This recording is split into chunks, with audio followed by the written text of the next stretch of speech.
History command. History is a powerful tool to locate pre-opened and saved drawings.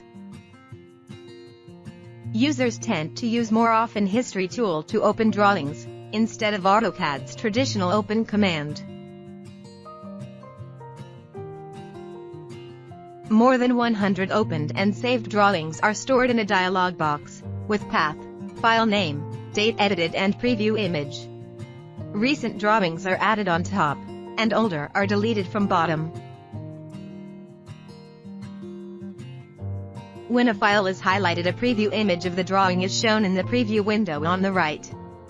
Highlight a file name and press Open button to open drawing in AutoCAD.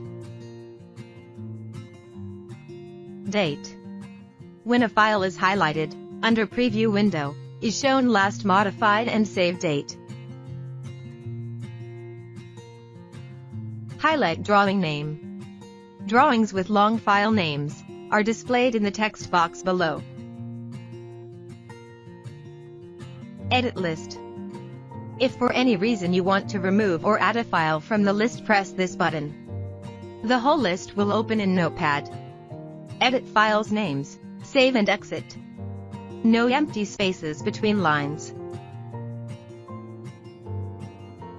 Browse.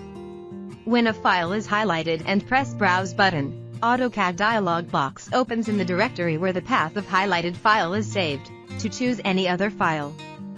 This is a quick way to open files from the same directory that are not in the list anymore. Help. Help buttons opens YouTube to see a short video for History command.